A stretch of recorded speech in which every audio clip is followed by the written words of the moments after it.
Good morning. Is it a little too early in the day on a Friday? Good morning. Oh, thank you. Someone's had their coffee for sure. Hi, my name is Sam. Today I am going to be focused. Yesterday I did an overview session in terms of Active Directory enables BYOD with IT risk management. Now this is a continuation in that series where we have two more sessions today. The first one is this session, which is more focused on the IT controls. And a lot of our investments around BYOD is about through Active Directory Federation services as that role service in Windows Server.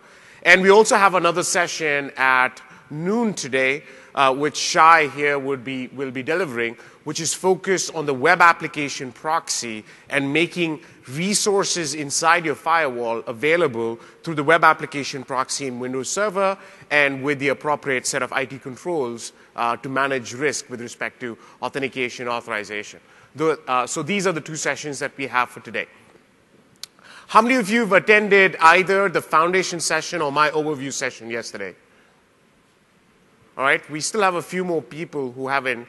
So I'm going to provide a little bit of context in terms of what we've been doing. Now, one of the key things from the perspective of in Windows Server 2012 is when we did the planning, we did it as an integrated planning across Windows Server and System Center Intune. Now, a key problem that we really wanted to attack was how do we really think about the notion of multitude of devices within the enterprise where end users want to access these company resources through these devices. So with that perspective in mind, we talked about, you would have seen this in the keynote, in Brad's keynote, is you would have seen the notion of a workplace join. And the notion of a workplace join is the ability for end users to be able to make the device known to the organization. And as a result, they get a set of experiences and IT gets a set of controls associated with that. I'll discuss this in a little more detail. Another key aspect as part of thinking about these devices is that how do we really enable them to work from anywhere? Because I want to be in a coffee shop and be able to maybe read a document on one of my SharePoint sites or be able to kind of go to my expense report application and either fill in an expense report for my device as I'm traveling, or I want to be able to approve an expense as part of that. Now, a core part of work from anywhere is there's different ways in thinking of work from anywhere. And one aspect of it is, for example, thinking about it as the remote access solution associated with thinking about it as VPN or direct access. That's a network layer connectivity. Now, another key aspect is really thinking about the web application proxy, which is what Shai will be focusing on later today at noon.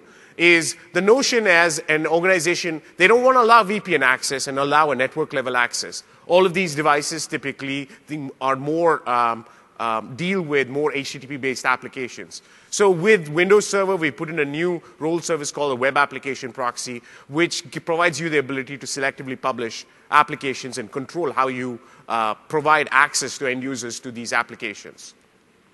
Finally, when you think about applications and resources where either you never want that data to ever leave the enterprise, or there are some of these applications which are not necessarily catered to these devices, remote desktop services is a great story associated with that. And this is another key part of it.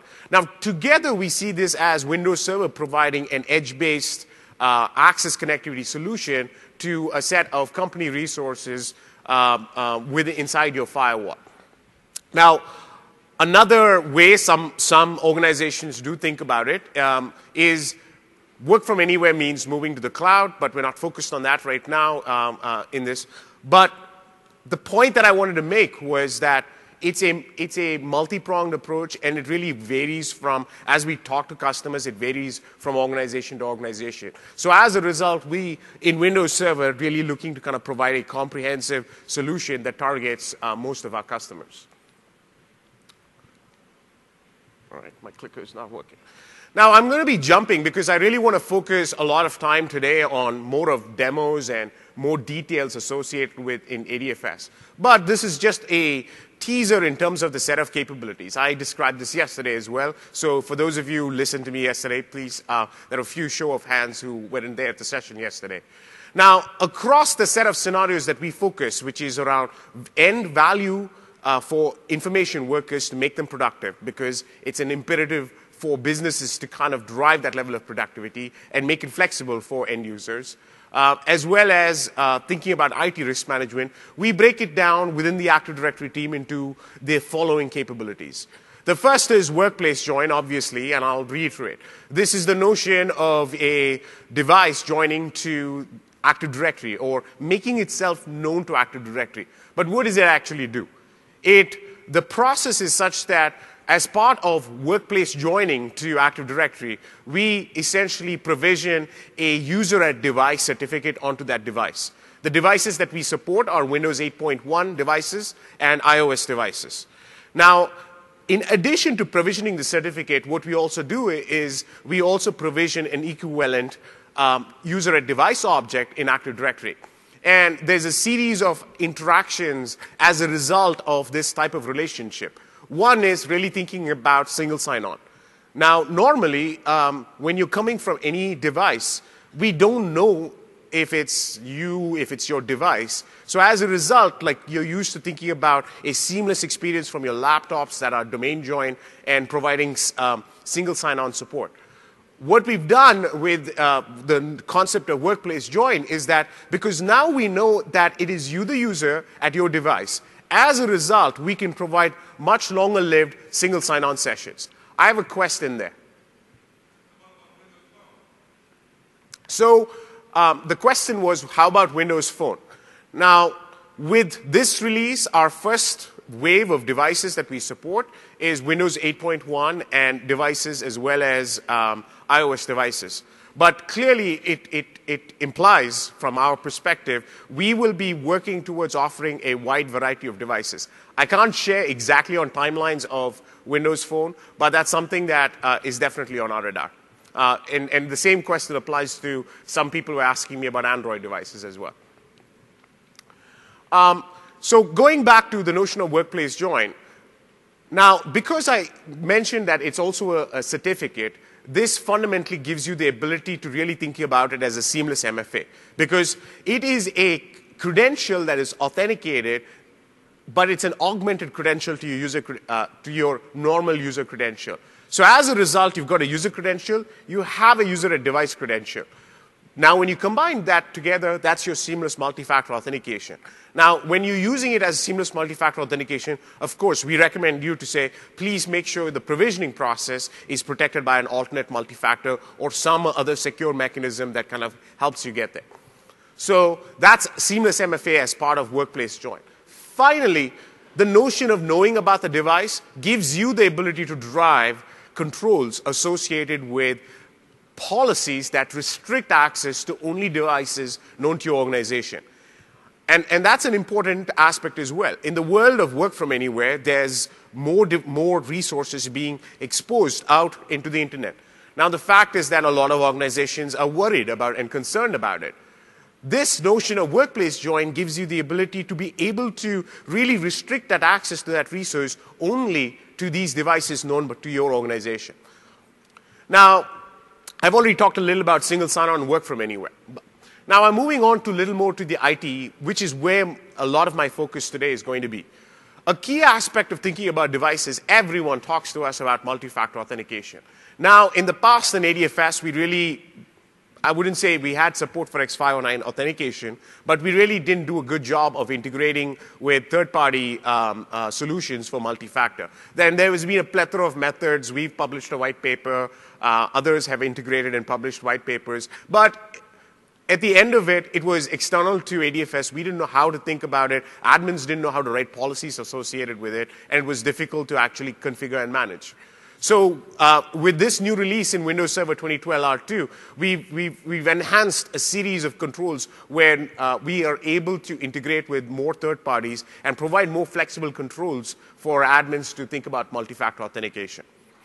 Multi-factor access control is, previously we already had some support for this. This is, in ADFS, you could write issuance authorization rules against resources that targeted and said, hey, based on user-based data, you can actually write rules to say who gets access to this resource, which essentially translates in ADFS to say who gets a security token for this resource. For the people who are familiar with the domain controllers and the Kerberos world, it means who gets to get a TGS ticket for an SPN. Now, with this release, what we've done is continue to enhance the support for that.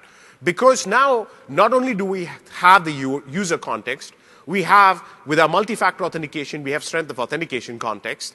With Workplace Join, we have the device context, and we've also enhanced the notion of the request context, which is your network location, your IP address.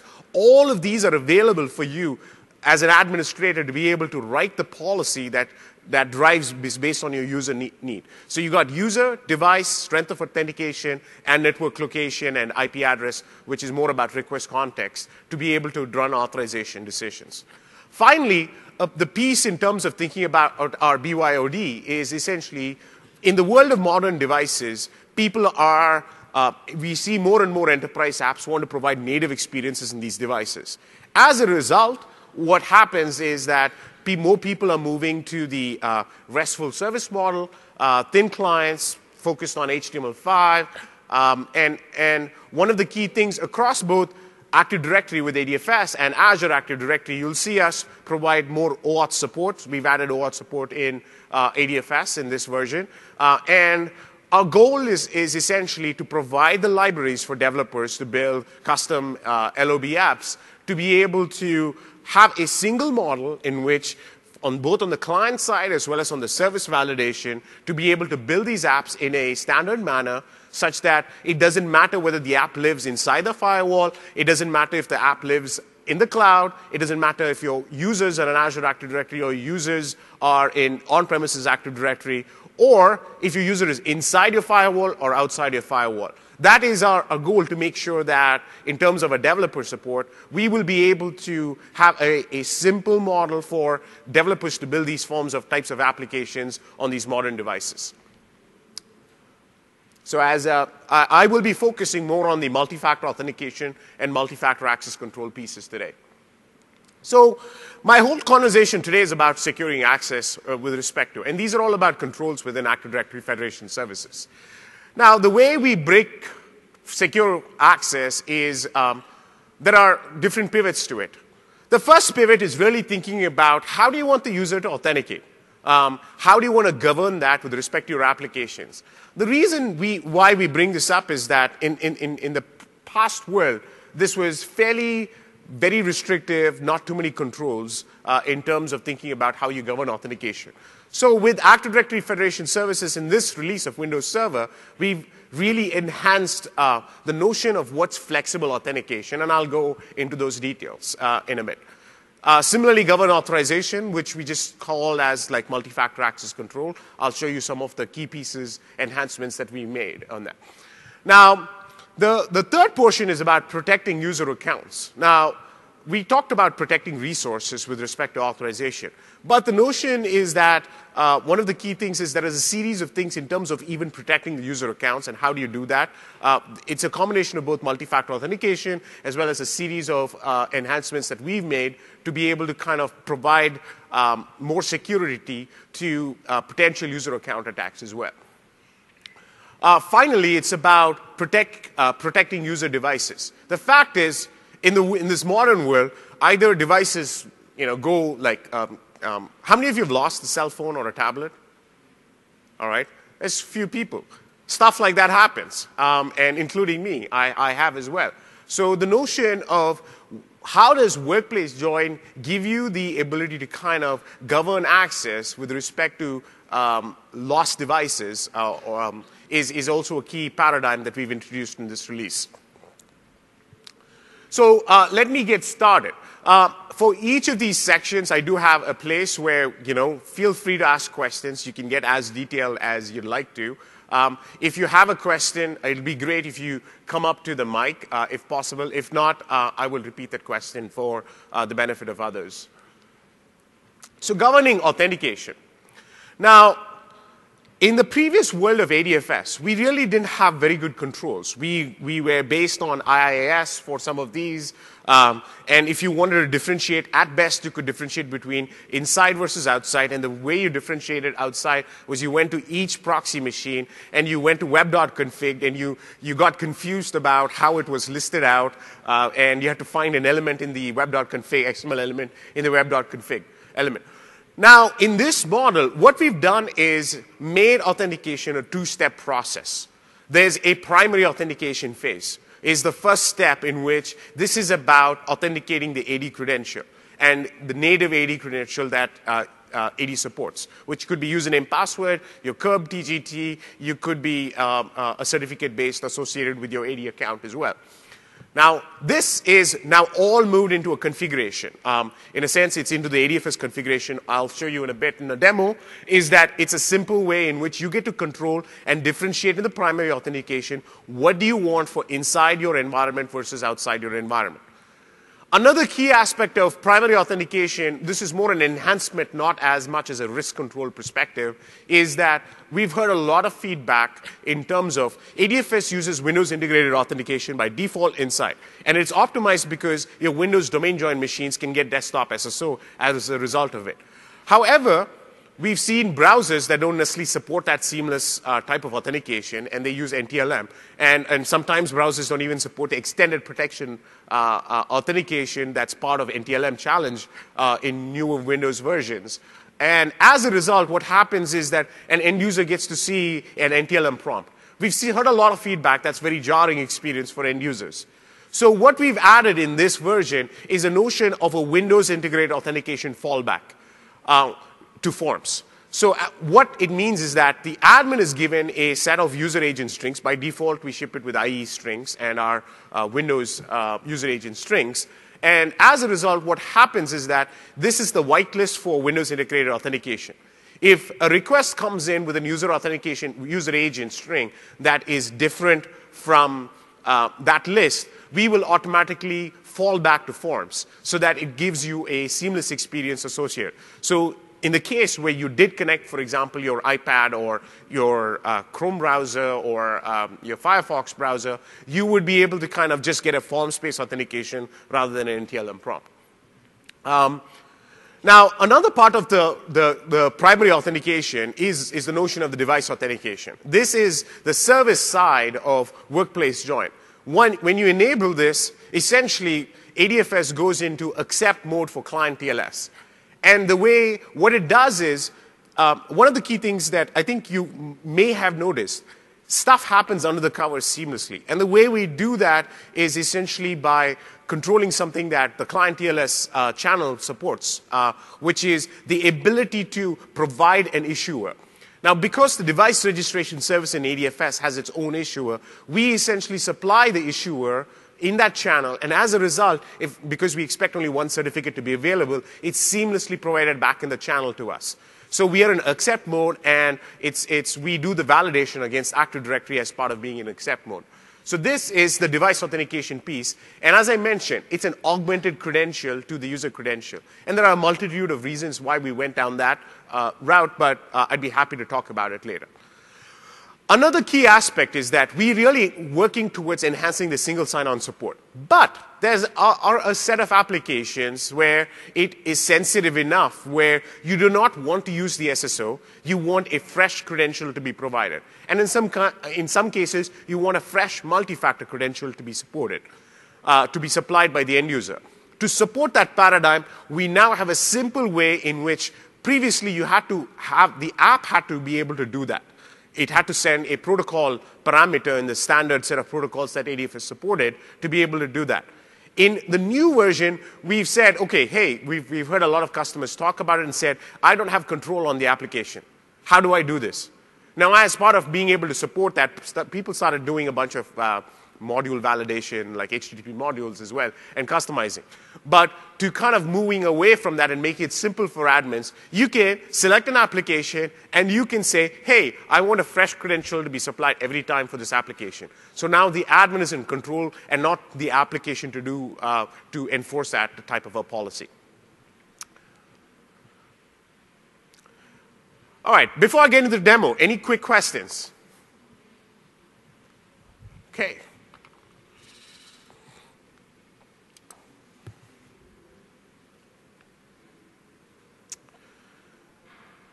Now, so let me go to the ADFS machine first. I'm in the ADFS MMC console.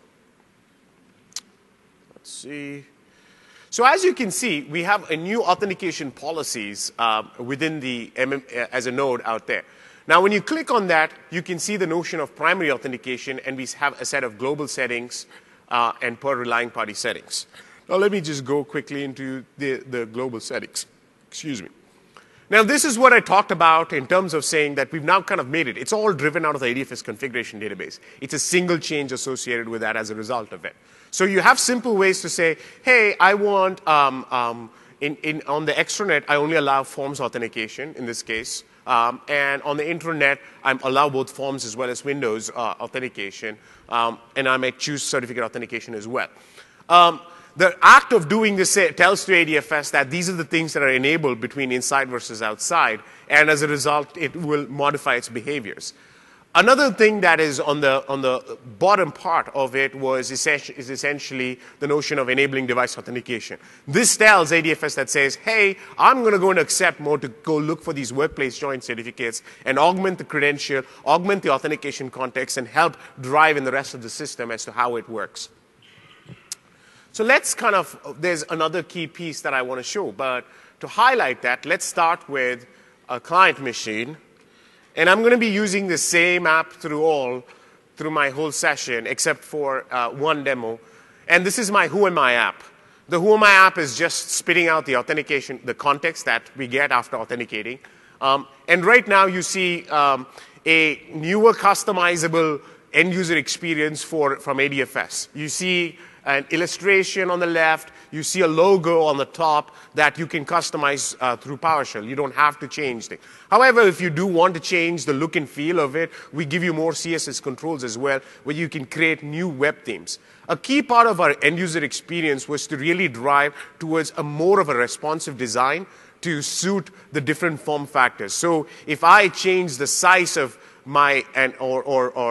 actually it's more apparent in desktop browser, in which if I resized it, it would automatically change the look and feel based on JavaScript running underneath the covers. So in this case, you have just the forms-based authentication. Now let me just quickly go and change the setting on ADFS and say, okay, from the extranet perspective, I'm going to add certificate authentication as well. Now, what this tells us from an end-user experience is that when there are more than one that's enabled, ADFS looks at it from the perspective of saying, hey, there's more than one available. If it's not coming from the protocol to decide what it is, then it becomes a user choice at the end of it. However, there's a set of optimizations for Windows integrated authentication inside. If Windows integrated authentication is ever there, we'll always choose it because that's the most, like the most seamless experience. So we have optimized for that. And combined with our fallback of Windows integrated authentication to forms, it's a fairly seamless experience for the end user. So now let's go back to the client and see what changed as a result of it. Let me just refresh. So now you see what happened was that the fact that I just, with a simple control, enabled that certificate authentication, this is across my whole service and all the nodes in my farm, I've just got now a choice because I've got both forms. And we do some optimization and an experience when we always have a forms-based experience. Now, this is also very relevant as a choice when you think about multi-factor authentication, and I'll get to that in a short bit. The messages in terms of how you think about the sign-in using X509. For example, in your organization, it could be some form of a smart card. It could be some other kind of card associated with authenticating. Now, these are all customizable by the admin to make sure that you put in the right form of message to end users and make it easier for them to select these. So that concludes this portion of my demo where, let me just log in. Oh, I did forget something.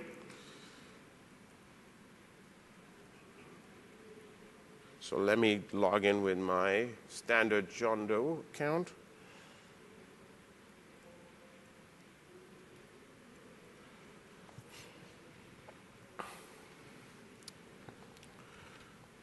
Now, what I wanted to highlight more was that this is all the data. You see data about the user. You see the group seed information. You see the SAM account or Windows account name, the UPN.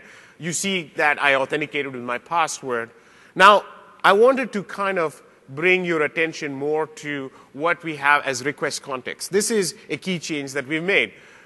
We make more of the environmental context to be more readily available in the claims pipeline that ADFS has. Now, as a result, across our entire pipeline, you now have this data to make the right decisions. For example, we've heard customers that say, hey, we understand IP addresses are spoofable, but we do want some set of controls to be put in as part of our compliance initiatives that says, I'm going to kind of make some decisions in terms of access control based on IP addresses. Now you can do that because we provide you. And you can see there are 2 IP addresses in there. Because right now I'm going through the proxy, you see the forwarded client IP to be what this client connected up to my proxy machine. Now, that's the IP. And then you see the fact is the MS client IP is what is the IP address that connected to the ADFS machine itself. So with a combination of these gives you the notion of where your request is coming from. Now, in addition, you can also see the fact that we simplified the notion of an inside corporate network for a Boolean variable so that it's easy for you to make that decision if you want to just differentiate between inside versus outside.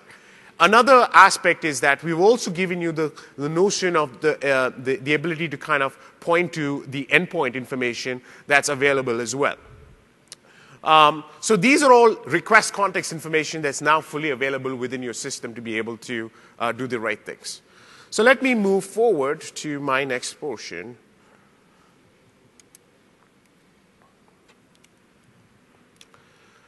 Now, I talked about the primary authentication. I said it was a 2-step process. Now we're going into the second step. The second step is the additional authentication. Now, all applications aren't built the same way because let's say, out of 100 apps, you may say 80% of those, or 10 apps, you may say 8 of those apps, essentially it's okay, I don't need multi-factor authentication. But for those 2 apps, you definitely need multi-factor authentication. So as part of being able to support those paradigms, we have the notion where you have the ability to write a policy on a per application basis that decides the trigger on when you need additional authentication. With primary authentication, you've already done authenticating a base user, a device. And as a result, you have all of the information that I just talked about. User, device, even strength of authentication, and network location to now make the decision based on a policy that says, should I do additional authentication? So this gives the ability for the admin to support a myriad of business kind of use cases. For example, a simple use case that says that, hey, for my application, all my users don't have to do multi-factor authentication, but the administrators who manage that application that are defined by some set, it could be a claims-based set, it could be a security group, I want them to use multi-factor authentication because they are making changes to a critical application. As a result, I want multi-factor authentication. You can go define that in a policy. Or you might be able to say that, hey, for this application, all extranet usage should require multi-factor authentication. So you can write that policy as well. So we provide the full context available for you to make that decisions, and we make a few simple controls as well to go do that. Now we also, of course, we have the support of thinking about not only do we support on a per application basis, if you have a policy that applies to all your applications, we also have the ability to kind of apply it at a global scope as well. Now, in terms of what do you get when you start doing additional authentication? You first get the notion of what we have out of box, which is certificate authentication, which a lot of people use it as smart card. And as a result, you can do additional authentication with that and get a stronger credential validated as part of doing that.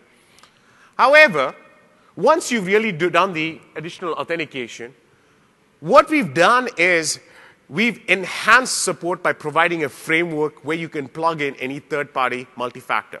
In the past, as I mentioned, we really couldn't do this. It was very hard to integrate any third-party system. You could kind of surround it around ADFS in some cases. The experience was jarring. It was difficult to configure. ADFS didn't know about the multi-factor authentication. So as a result, in lots of cases, couldn't issue statements to downstream applications. So there was a series of challenges associated with multi-factor authentication. Now, in this case, what we said was that let's build a framework so that we're going to it should be possible for taking 95% of any of the multi-factor authentication providers and be able to plug that into ADFS. Now, the way we built that framework is based on a few principles. For us, it was important to make sure we provided a consistent user experience. We wanted, because we're doing all of these forms of customizations across that sign-in experience, we wanted that same seamless experience associated with multitude of form factors and be able to drive that seamless experience, a common logo for organizations, and generally the similar look and feel. So we wanted the ability. The second aspect is that we wanted the ability for the multi-factor provider to essentially be able to drive the conversation with the end user. So in this case, we have a multi-legged protocol, it's not a protocol, it's more an API interface, to be able to take input from the user, give it back to the provider validates, they may challenge with additional input. Think of the security question and answer type of a challenge. You may be asked 3 questions. If you get 2 wrong, the provider again gives you the 4th and the 5th question for you to answer right. Now, if you fail on all of them, then essentially it validates, says, hey, no, this doesn't happen. That is the type of system we've enabled in the framework to be able to integrate. So think of this as, you saw the notion of, how many of you saw the phone call being made to phone factor or Windows Azure Authentication active? That was built using this framework. And even though it's Microsoft, it's still not a Windows. So it's kind of like a third party in some sense from a Windows experience because it doesn't have a Windows license. But at the same point in time, we've used that framework, the framework that's available to drive that. I also have another third party, and I'll quickly show that in a demo. Now, to showcase our multi-factor authentication, we are going to actually demonstrate that one of the core aspects about us driving on the ADFS is that now, traditionally, we looked at it from the perspective of standard web applications with SharePoint. We've taken and enhanced that to say these modern applications that use OAuth, better profile, talking to RESTful services, as well as thinking about even applications that are supported by the web application proxy. All our work, the work that you just saw in terms of the set of capabilities, span across all these applications, whether it be cloud-based resources inside the firewall protected by the web application proxy, or more of these traditional applications as well. And to kind of highlight that, we're going to demonstrate work folders with multi-factor authentication. And to introduce work folders quickly, how many of you know about work folders? All right, there's a good show of hands. So to introduce work folders quickly, I'd like to call on Adam from the file server team to quickly provide a few notes about it. Thanks, Sam. Good morning, everyone. So as Sam said, he's going to use work folders to show you some of the integration with Active Directory Federation services. So for those who haven't seen either the general session we had on work folders or the deep dive session that I did on work folders, we're just going to go through a few slides and give you the context of what work folders is. And to start, I just want to talk about the file server itself, because work folders is an extension of the existing file server. File servers have been around for decades. In fact, the original server workload is really the file server. And since then, it has grown exponentially to the point where exabytes of data are deployed annually just to support information workers. The file server was first started to be an incredibly simple and efficient tool for managing file access in your organization. It has grown to achieve incredible scalability and breakthrough performance. And around the file server, this rich ecosystem has developed, both of Microsoft tools and third-party tools, to help you manage and protect the data on the file server. But expectations have changed radically. This guy is your worst nightmare. He'll go to absolute extremes to get access to his data on the devices that he wants to use. He also happens to be the CEO. Do you want to tell him that he's violating corporate data security policies? Do you think he'll listen to you? You really have three choices. The first thing you can do is just ignore the fact that this is happening, putting data in your organization at risk. Or you can write a policy and say that this type of activity is forbidden. You can watch him work around you. Your final option is to choose to embrace it. And we're introducing work folders to help you do exactly that. You can allow the information worker to access their individual work data. Think of this as their home directory that just exists on their device for them, without them having to think about accessing a file server.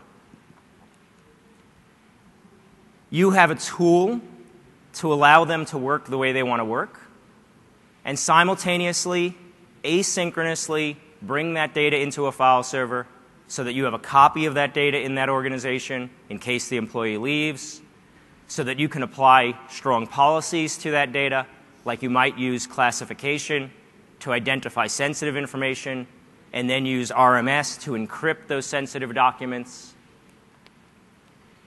We know that you need to provide access from all of their devices. Our priority at the release of Windows 8.1 is, of course, making sure that in-box, without installing an additional application, without setting up anything complicated, the user just has access to their work folders from Windows 8.1. Shortly after general availability, we'll also provide a download to support Windows 7 devices, because we know that's what you primarily have deployed in your organization. And also shortly after general availability, we will offer support for iPads, because we know that's what you're getting asked to support. Access to these files is really from anywhere. The user doesn't have to think about whether they're inside the organization, outside of the organization. You can certainly use a VPN, but there's no requirement that you use a VPN. All of the access happens over SSL and can come through a web proxy or even just by using firewall rules. And we give you the ability, and your end user the ability, to remain in compliance with your corporate data security policies. This is a high-level view of what a single server work folders deployment looks like. You can see the devices coming in from outside of the firewall, over the proxy, over SSL. We rely on Windows authentication, using Kerberos internally, using Digest through the proxy, and optionally, as Sam will talk about, we can use ADFS for authentication in work folders, which gives us three capabilities. The first is simply the support of multi-forest deployments through a proxy, because Digest does not support that. The second is taking advantage of all the multi-factor authentication that Sam's been talking about for work folders. And the third is to limit work folders to registered devices. And by doing that, we allow you to take advantage of the seamless multi-factor auth that Sam described with the user at device certificate that's installed on the device during a workplace join. Since the other policies that we let you enforce at the work folder server are simple things like enforcing a password and a device lock. And we also allow you to encrypt the work folder's container on the device, so that all of that content is not only encrypted while it sits on the device, but can take advantage of a mobile device manager like Intune to selectively wipe just the enterprise data on the device and not affect any of the personal data. And of course, since this is a file server, you get to take advantage of all of the things that work on a file server today. If you're setting quotas today, if you're doing reporting, classification, RMS encryption, all of these things just continue to work because it's really just a natural extension of a file server. And with that, I'll turn it back to Sam. If any of you have further questions about work folders, I'll stay around at the end of the session. I'm more than happy to talk to you. Thanks, Adam. appreciate that. So I'm going to quickly jump into my demo right now with work folders. Now, before we get started, is that I wanted to show you how I created that policy. Now, work folders in this case is already a relying party. So, going back to the authentication policies, is that we have a per relying party trust policy. Right now, there's nothing with custom settings, and that's why you see this list. So I'm going to pick up Windows Server work folders here, and then click the Edit Multi-Factor Authentication. So let's take a look at it. Oops. Now, I talked about all these contexts, but in the UI, we provide some simple context available for you to do this. In PowerShell, you have the ability to do a lot more. So in this case, we provide, a lot of times people wanted to say based on the user attribute, which typically is security group. So in this case, I'm going to use that. We also talk about whether for unregistered devices or the notion of extranet and the network location are some of the ways you can do this. I'm going to now use like a security group, which I have as already configured, which John Doe is already part of, which is the finance work folders. Think of a use case where this is about finance data. We always want multi-factor authentication in place to make that device essentially be able to sync the data, like my data, onto this device, because I happen to be working a lot on sensitive information. You can combine that with dynamic access control, where you have automatic classification and encryption of that information as well. So all of those benefits that you essentially have. And that's pretty much what I had to do to kind of say, anyone who's part of the finance group, work folders group, when they are asking for a security token for the work folder service, then they need multi-factor authentication. The next step is that, hey, how do I control generally what's available there for multi-factor authentication? Oops. Oh, it's right here, this step. So in this case, we have a few providers. Certificate authentication is what you get out of AD. That's one of the providers in there. You have, like, I've got phone factor in here, and I've got one more provider from, don't worry about the name. That name is not actually true. So you have one of these providers. So right now, I've enabled the phone factor as a provider. So that's pretty much all I had to do. Let's go back to our client.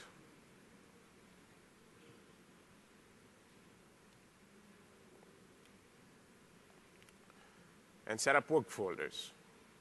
Now, in this case, I'm going to just supply my email address, because work folder supports email-based discovery.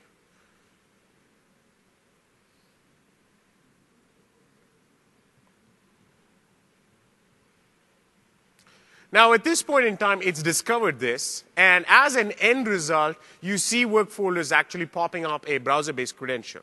Now, in the OAuth model, this is fundamentally the way credential collection works. You ask for a security token, and it's a web browser credential collection model where the server side can essentially drive the credential collection. And why we really like that model is that you really don't need to build clients and build UI for credential collection across a wide variety of resources. Everything is server-driven, and as you can see out here, this is the same UI, but it has been modified a little bit. It automatically, based on the form factor, kind of changes as a result of it. So let me type in my John Doe credential. We have a bug.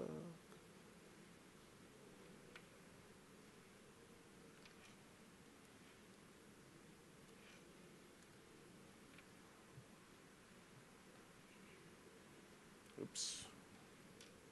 Typed my password wrong. That doesn't look, oh, control. Thank you.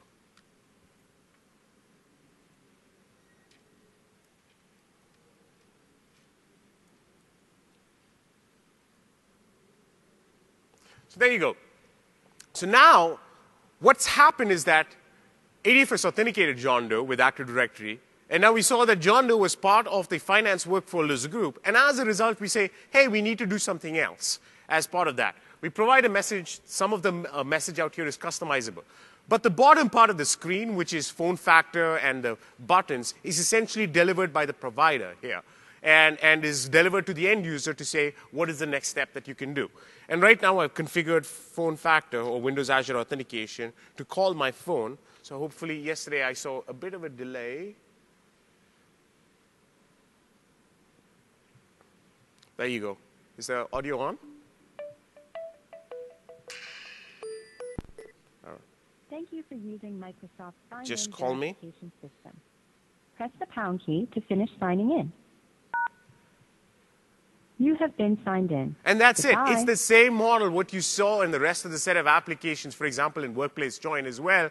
In Brad's demo, it's the same type of a model where now all I have to do is to kind of, I'm authenticated, and I accept the standard work folder set of policies associated with that, and I can begin starting to sync files associated with it. So now, let's take a look at my work folders. And all the data that was my data available on the file server was now synced onto my device. So this gives you the additional protection to be able to kind of drive the right set of multi-factor authentication controls. Now, I do have one more demo as well with another third-party provider, and I wanted to kind of showcase that as well. So let's go back to the STS machine or ADFS machine, and also take my Who Am I application and say, edit, and say, hey, if I'm John Doe, or I'll use a different policy. Because I'm always coming to the proxy here, I'll say if I'm coming from, anytime I'm coming from the extranet, I need to essentially provide multi-factor authentication. Now, I will go back and enable the other provider, and you'll see some changes in behaviors. So, and I'll explain that. Okay, so now let's go back to the client.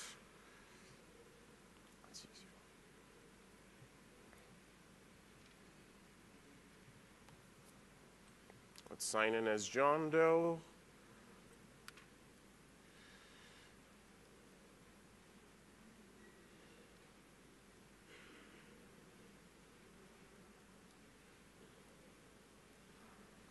Oops. I have to change my password tomorrow, or right now.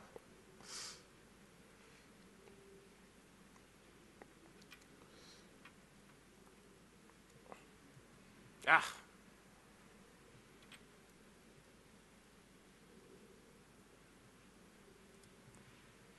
So now what you see is that there are two providers that are available. As a result, we actually make it a choice. Because one of the use cases that we looked at was that it's end-user convenience. Sometimes I have one factor available, sometimes I don't. Sometimes I might have my phone, sometimes I have my smart card. Those are the types of use cases that we said, hey, we want to kind of make that a user choice associated with how you think about the provider. Now, in this case, we now have a SafeNet provider, which is a soft OTP solution, which I actually have an application on my phone out here. So let me go start that application so that I get my OTP, which I've already paired with the service, so I have my OTP available. Out here, so now you see a different set of experiences being delivered by that end, the third-party provider. You've got SafeNet, they've had the logo in there. And now all I have to do is to supply the OTP out here, which is 598-7659.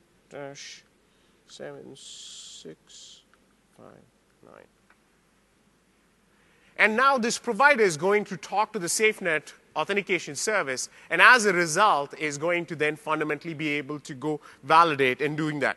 So this gives us the ability now to say we can integrate pretty much any provider. You saw phone-based system, you saw an OTP. It could have been a hardware OTP token that I was using. It could be a different set of credentials as well. One of the other things that we look at is that, hey, we also give you can examine any information through JavaScript as well in terms of the client. And if you make certain types of like DNA analysis through JavaScript, that's also feasible with this type of a solution. So any questions on this so far before I move on to the next section? All right, you're a bright bunch today, this morning.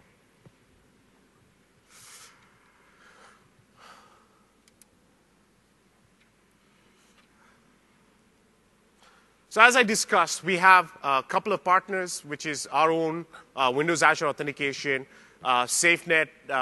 We'll have them. They will have this available at our RTM timeframe as well. This is one of their prototypes. More on the way. We're working with more partners as well. But we've also already had questions say, hey, can I build my own? Yes, it's going to be it's an SDK, which is essentially going to be available where we'll publish the SDK on MSDN, where you can go build your own if you really need to as well, and you have that ability. Now, the next key step is about governing authorization. Now, I'm going to run through this pretty quickly because most of these are existing enhancements.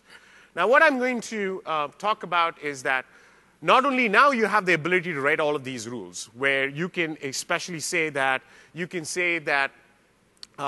allow only workplace joined devices for a specific application because you don't want any random internet access. So it's only devices that are known to my organization because I can actually go and audit that device information. I can go talk about the IP address. So I have more compliance-based controls associated with that. A key part that we did in terms of enhancing the end-user experience is that a lot of times when you provide an access denied, it's very confusing. I don't know, as an end user, doesn't know what to do next. And as a result, it becomes a help desk call. So one of the key things that we've provided is in the cases where admins can provide a end-user friendly message to say what to do next, they can take that and be able to customize that message on a per application basis and do that. So let me quickly jump into my demo to showcase that.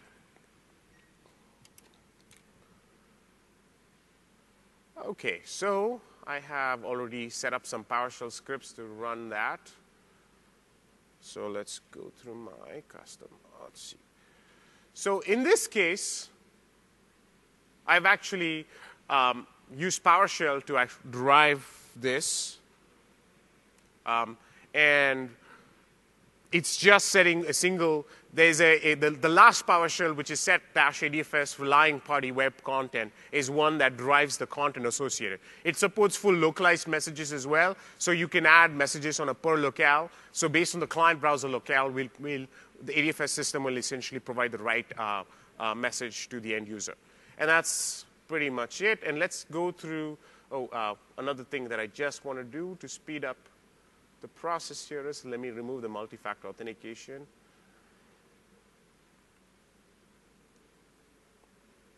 For the Who Am I app.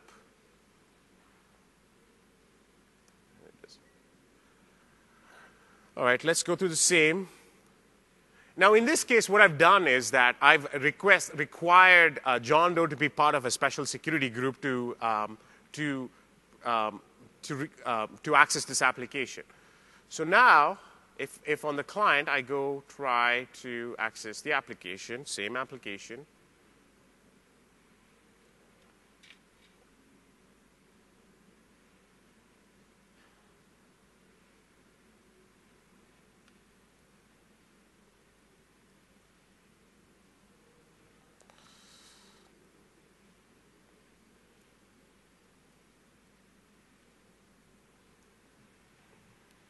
so now you see that customized message kicking in. John is not part of the special security group yet. So as a result, you see that message that we said, hey, your admin expects you to do something. Please go talk to your manager or go to your self-service group portal to join you, try to join yourself to a group so that they can approve it. All of that is essentially feasible for you to kind of provide a customized experience when you drive authorization this way. So let's just go quickly add John to that security group. Let's go to the domain controller.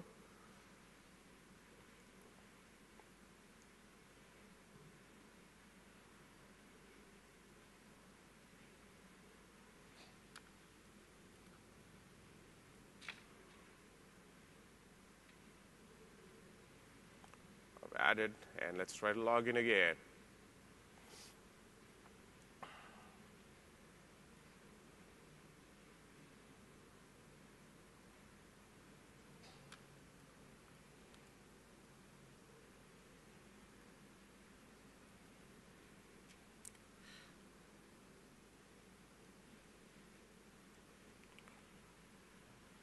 So now you see John now, just because the fact that we just added John to the group, he now has access. let's move forward in terms of the next set of things around security access. All right. Now, a key aspect of the notion of protecting user accounts, a lot of times while we, like within the Active Directory team, we don't like exposing usernames and passwords to applications. All right. So as part of even our thinking about OAuth support, like the notion was that right now the way applications work is they try to store the credential in the application. So if it's a malicious application, you don't want to release that credential to applications. So we move more to web-based credential collection. However, usernames and passwords are still in use.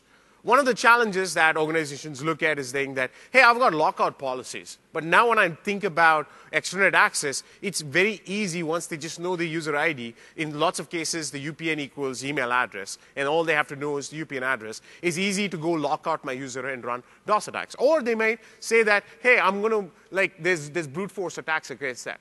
So a key investment that we made is the notion of a extranet-based soft account lockout in ADFS. So what this means is that we provide, like an admin can configure threshold and an observation window. So if there are more than X bad passwords, which is the greater than the threshold, we will automatically go and lock, soft lockout where that authentication request is never ever attempted at the domain controller. And as a result, we'll immediately fail the request to go do that. So as a result, you can only get X number of tries associated with that. And beyond that, you're kind of locked out for that observation window. Once that observation window passes, we'll allow one more to go through. If it succeeds, AD will kind of do a few things as part of doing that success, and we start allowing access. And again, you have to get to the threshold. But it fails, the threshold again goes up. So as a result, you will again lock the end user for another observation window. So now, it can also work in conjunction with a lockout policy. So in the case you have lockout policies, we expect you to configure this threshold lower than the AD account lockout. What it means is that this is only about extranet access. So if it means that you can still, if you have other means to actually come inside your firewall and access, everything continues to work and you're not impacted as a result. And it's only about your internet-facing connection that we are really protecting in this case. Now, similarly, we also have this notion of protection for lost devices. So because devices get lost and stolen. Now, if you remember, the notion is that for AD Workplace Join, we actually go create a device entity in the directory, a user at device entity in the directory. It's not a computer object. It's a newer object to go do that. And by virtue of essentially being able to control or removing or disabling, as long as that credential is provided, we will essentially always validate against the directory that it is a valid device. The end user hasn't reported as lost and stolen, so as a result, the device object hasn't been disabled or removed as a result. And if for some reason the credential that was supplied to the for the lost device, we would and is disabled, ADFS will automatically stop the authentication process. It will just deny every aspect of the authentication. To quickly showcase this, let me move on to the demo. Let's go back to my STS.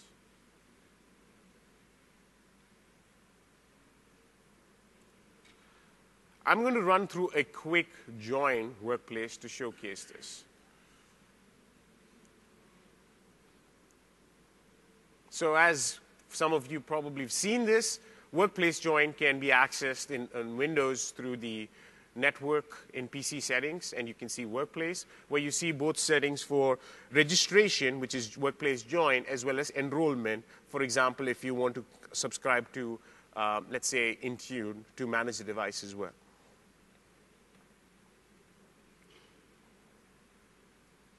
Same experience. This is going through an OAuth flow, and here what you see is the standard web authentication broker that's available in Windows clients.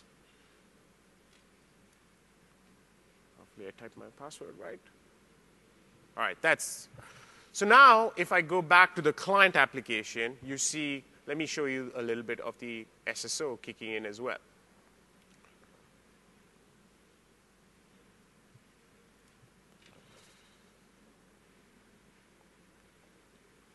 So this is the first time I'm actually accessing the resource after I have joined, and so I need to supply a credential once.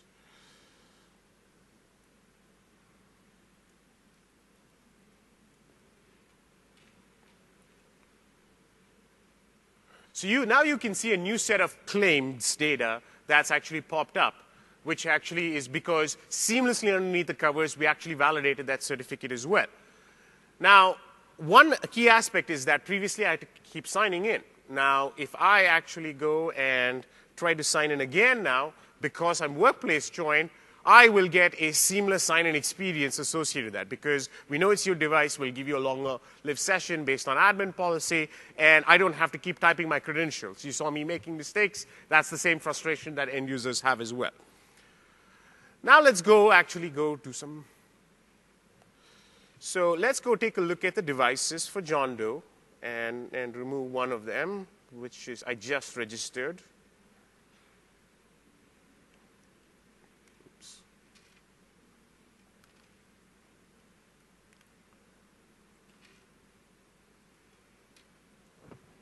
So this is something that I just registered, so I'll just provide that.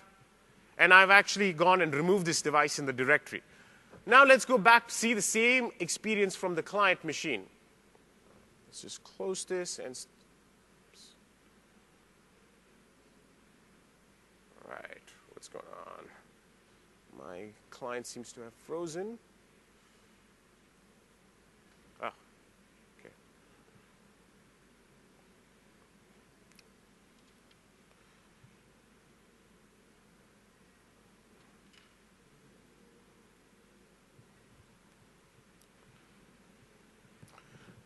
Now, what you saw seamlessly with that was a seamless experience. I went and disabled that device object. So at this point in time, the certificate credential is being presented.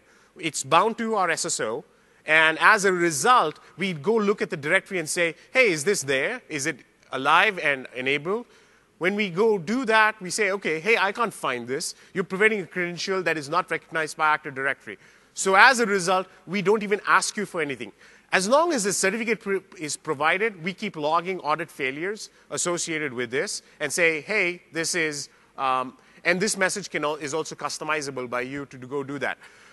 We will provide you the credential, we'll provide you the IP address, so in case it's a lost device, someone's trying to access resource, you can actually track that information and follow your operational procedure to do the next set of steps. Now, let me also jump now to the extranet soft lockout to quickly highlight that. Let's see, this is 3.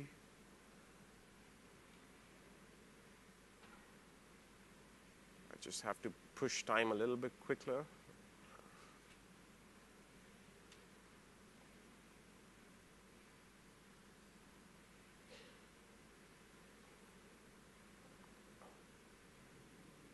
Any questions? Let me take a quick question while that starts up. Yes, please.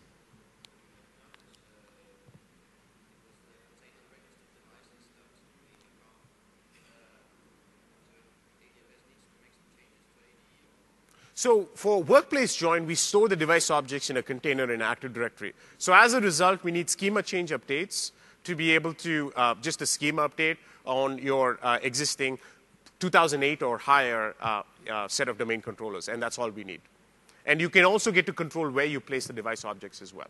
The question was about the registration, about the where we store it in Active Directory, the user and device objects. So let's run through this as well.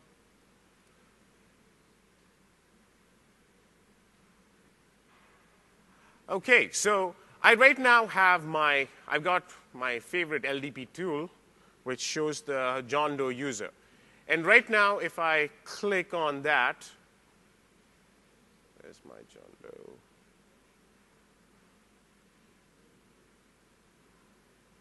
If I clicked on that, you'll now see a bad password count, which is the third attribute, which is at 0, because I just successfully logged in John Doe. So let's quickly go back to the client and actually, the one thing that I have to do as part of that is I need to quickly leave so that the certificate goes away.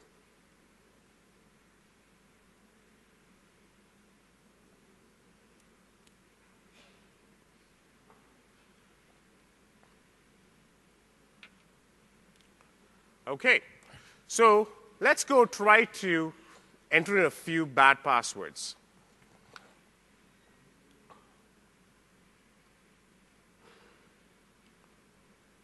So I'm just going to type in something. And I'm going to type something so you can see. I'm going to type it in twice.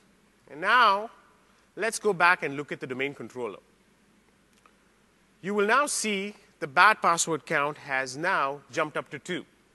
This is where the threshold, I've set the threshold for this demo at 2. This is where the soft account lockout kicks in. So, and you can see the last bad password time was also logged as well. So now if I go in and type in, let me do it a couple of times. If I go back and look at the domain controller on John Doe's object, you see the fact that the bad password count never went up. That's because ADFS is already saying that, hey, this user is locked out, so I'm going to stop trying to do authentication requests to the domain controller for my observation window. In this case, my observation window is 1 minute. So I have to come back at 2:37, so it's still within this time window. So even if I did type in my correct password, which I will try to type it in correctly. Okay, so we just passed our observation window in this case, where 1 minute passed, and as a result, I was able to, we say, okay, the observation window is done based on the last bad password time, and we then go try to reach the DC to essentially go, the domain controller to go validate the account. So this gives you the ability to be able to say only about extranet when I'm using usernames and passwords across all our protocol endpoints. It can be web browser, it can be the rich client, even through our WS Trust endpoints. We have a consistent mechanism, and even through our change password endpoints, all of this has the same level of protection once you've enabled an extranet soft account lockout. Okay, let me move back. That concludes my demo. So let me move back to the last slide. There are a few additional things that we've added, and I want to kind of really make sure in terms of the security aspect. With the workplace join, we give longer-lived SSO. Now, there might be certain aspects of risks that you want to think about associated with that as well. However, there's always a notion of some set of breach events that every organization has controls, operational controls on really how to kind of think about it. And we also support the notion of the breach event that says that, hey, if anything happens, we call it the hammer feature. All you have to do is set a timestamp into ADFS's properties, and we will ignore every SSO. We'll invalidate any SSO credential that is provided before that point in time across all a set of protocols, and to be able to do that. So this means that you're forcing a new set of credentials like after that period of time. So that gives you the ability to recycle and say, hey, whether you want to reset passwords across end users and be able to provide that, you can actually go drive that. Another key aspect is that the notion of, how many of you know about pass-the-hash attacks? All right. So when you think about these SSO credential as well, you have the person will say, hey, what if I steal something and play it on another machine? Now, this SSO credential is strongly bound to that workplace join device when we have workplace join. As a result, we always have the credential bound to what's being presented as a proof of possession on the channel, which is the workplace join certificate. So now when either you take that SSO credential and you try to play it on another machine, we will immediately reject it and invalidate that SSO credential. You remove, if you try to remove the workplace join itself, and the certificate was disappeared, and the certificate is not available in the channel, we will reject it as well. You saw that essentially where I just did a leave and then some of our behaviors changed. So our SSO experience fundamentally is governed, is always when you have workplace join, you have a stronger security model associated with always binding the credential associated with the channel. And that feature also kind of extends a little bit to the web application proxy as well.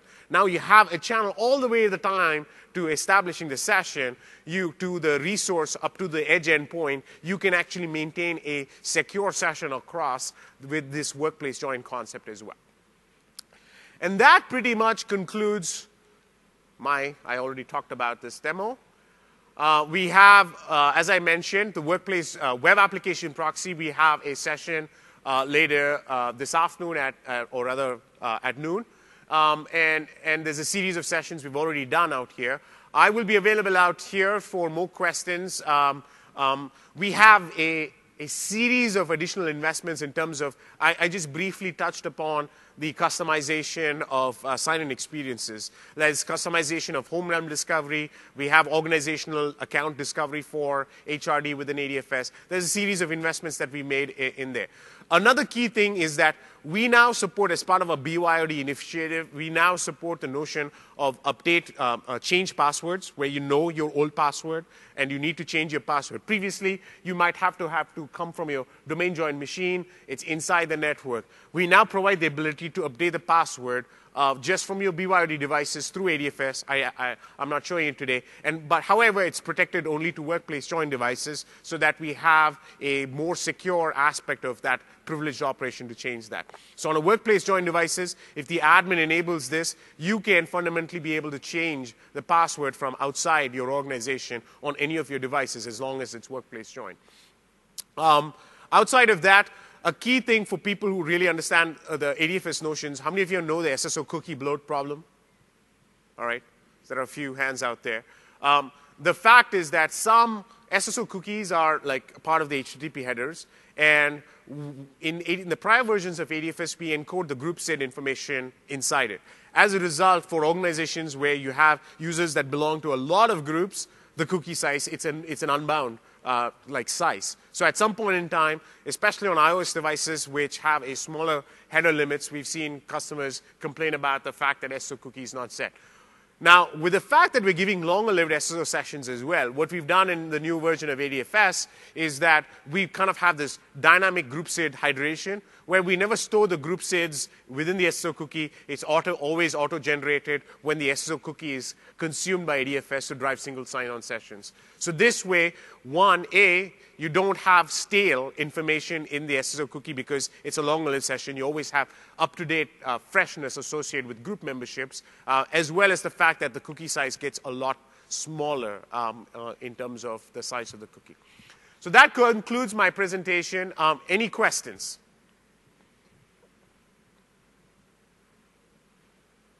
Does this resonate with you in terms of some of the investments that we made? Show of hands. All right. This was a short release. We've done a lot of work to kind of like across all of the Windows Server teams to really push together on a common theme, which is our people-centric pillar. You'll see us continuing to update things on a regular fashion. And I hope you find all the features across us really useful. Thank you.